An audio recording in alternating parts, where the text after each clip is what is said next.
ਤੇ ਕਹਿੰਦੇ ਕਿ ਹਾਂ ਵੀ ਆਜ਼ਾਦ ਹੋਇਆ ਮੁਲਕ ਸਾਡਾ ਹੋਇਆ, ਬਹੁਤ ਖੁਸ਼ੀ ਵਾਲੀ ਗੱਲ ਹੈ ਵੀ।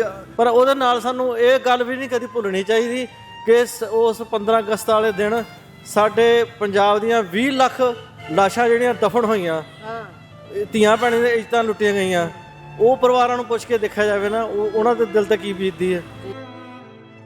ਹਾਂਜੀ ਭਾਈ, ਤੁਸੀਂ ਇੱਥੇ ਆਟੋ ਚਲਾਉਂਦੇ ਹੋ ਤੇ ਕੀ ਲੱਗਦਾ ਹੈ ਆਜ਼ਾਦੀ ਦੇ ਜਿਹੜੇ ਬੜੇ ਮਨਾਏ ਜਾਂਦੇ ਨੇ, ਆਏ ਸਾਲ ਝੰਡਾ ਚੜਾਇਆ ਜਾਂਦਾ ਹੈ ਤੇ ਬੜੀ ਧੂਮ-ਧਾਮ ਨਾਲ ਕਹਿੰਦੇ ਨੇ ਕਿ ਇੰਨੇ ਸਾਲ ਆਪਾਂ ਆਜ਼ਾਦੀ ਦੇ ਮਨਾ ਲਏ, ਆਮ ਵਰਗ ਦੀ, ਆਮ ਮਜ਼ਦੂਰ ਦੀ, ਆਮ ਦਿਹਾੜੀਦਾਰ ਦੀ ਤੁਹਾਨੂੰ ਲੱਗਦਾ ਹੈ ਆਜ਼ਾਦੀ ਹੋ ਚੁੱਕੀ ਹੈ ਇਸ ਦੇਸ਼ 'ਚ? ਨਹੀਂ, ਇਸ ਤਰ੍ਹਾਂ ਵੀ ਆਮ ਪਬਲਿਕ ਦੀ ਜਿਹਨਾਂ ਦੇ ਤੇ ਕੰਮਕਾਰ ਸੈੱਟ ਹੈਗੇ ਆ ਉਹਨਾਂ ਦੇ ਤੇ ਹੈਗੇ ਆ, ਜੇ ਕਿ ਸਾਰੀ ਆਮ ਪਬਲਿਕ ਦੀ ਮਤਲਬ ਉਹ ਆਜ਼ਾਦ ਨੇ ਜਾਂ ਉਹ ਮਤਲਬ ਕਿ ਸੁਰੱਖਿਅਤ ਉਹ ਨਹੀਂ ਹੈਗਾ। ਬਾਕੀ ਸਾਨੂੰ ਜਿਹੜਾ ਆਪਾਂ ਇਹ ਤਾਂ ਕਹਿੰਦੇ ਕਿ ਹਾਂ ਵੀ ਆਜ਼ਾਦ ਹੋਇਆ ਮੁਲਕ ਸਾਡਾ ਹੋਇਆ, ਬਹੁਤ ਖੁਸ਼ੀ ਵਾਲੀ ਗੱਲ ਹੈ ਵੀ ਹਕੂਮਤ ਅੰਗਰੇਜ਼ ਹਕੂਮਤ ਤੋਂ ਅਸੀਂ ਮਤਲਬ ਆਜ਼ਾਦ ਹੋ ਗਏ, ਉਹਨਾਂ ਦਾ ਕਬਜ਼ਾ ਸੀ। ਪਰ ਉਹਦੇ ਨਾਲ ਸਾਨੂੰ ਇਹ ਗੱਲ ਵੀ ਨਹੀਂ ਕਦੀ ਭੁੱਲਣੀ ਚਾਹੀਦੀ ਕਿ ਉਸ 15 ਅਗਸਤ ਵਾਲੇ ਦਿਨ ਸਾਡੇ ਪੰਜਾਬ ਦੀਆਂ 20 ਲੱਖ ਲਾਸ਼ਾਂ ਜਿਹੜੀਆਂ ਦਫਨ ਹੋਈਆਂ, ਧੀਆਂ ਭੈਣਾਂ ਦੀਆਂ ਇੱਜ਼ਤਾਂ ਲੁੱਟੀਆਂ ਗਈਆਂ, ਉਹ ਪਰਿਵਾਰਾਂ ਨੂੰ ਪੁੱਛ ਕੇ ਦੇਖਿਆ ਜਾਵੇ ਨਾ ਉਹਨਾਂ ਦੇ ਦਿਲ ਤੇ ਕੀ ਬੀਤਦੀ ਹੈ।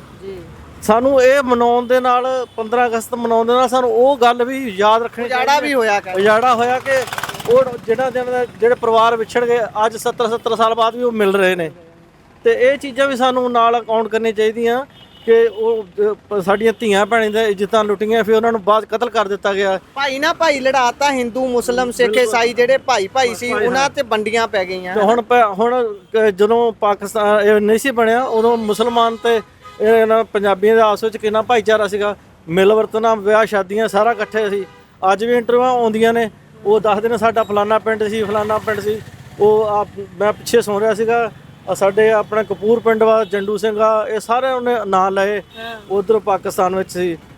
ਅਸੀਂ ਬਹੁਤ ਮਤਲਬ ਕਿ ਵਧੀਆ ਤਰੀਕੇ ਨਾਲ ਅਸੀਂ ਰਹਿੰਦੇ ਰਹੇ। ਬੇਸ਼ੱਕ ਜਿਸਮ ਉੱਥੇ ਨੇ, ਰੂਹਾਂ ਉਹਨਾਂ ਦੀਆਂ ਹਾਲੇ ਵੀ ਇੱਥੇ ਫਸੀਆਂ ਹੋਈਆਂ ਨੇ, ਇਦਾਂ ਦੀ। ਤੇ ਮੈਂ ਜਿਹੜੀ ਗੱਲ ਕਰ ਰਿਹਾ ਸੀ ਵੀ ਆਜ਼ਾਦੀ ਆਮ ਵਿਅਕਤੀ ਦੀ ਤੁਸੀਂ ਕਿੰਨੀ ਕੁ ਮੰਨਦੇ ਹੋ? ਤੁਹਾਡੇ ਵਾਲੀ ਗੱਲ ਤਾਂ ਬਹੁਤ ਜਾਇਜ਼ ਹੈ।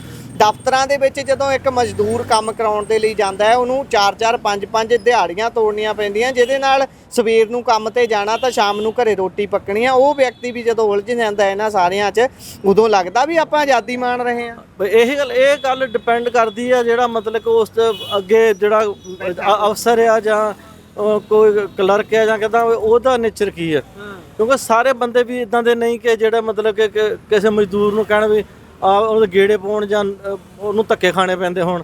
ਕੁਛ ਇੱਦਾਂ ਦੇ ਬੰਦੇ ਵੀ ਹੈਗੇ ਵੀ ਜਿਹੜੇ ਮਤਲਬ ਕਿ ਆਪ ਪੁੱਛਦੇ ਆਓ ਜੀ ਕੀ ਕੰਮ ਹੈਗਾ। ਤੇ ਹੋਣਾ ਵੀ ਇਹ ਚਾਹੀਦਾ ਕਿ ਹਰ ਇੱਕ ਬੰਦਾ ਜਿਹੜਾ ਨਾ ਉਹਨਾਂ ਗਰੀਬ ਬੰਦੇ ਦਾ ਪਹਿਲ ਦੇ ਆਧਾਰ ਤੇ ਕੰਮ ਹੋਣਾ ਚਾਹੀਦਾ, ਫਿਰ ਉਹ ਮੰਨੇਗਾ ਹਾਂ ਅਸੀਂ ਆਜ਼ਾਦ ਹਾਂ।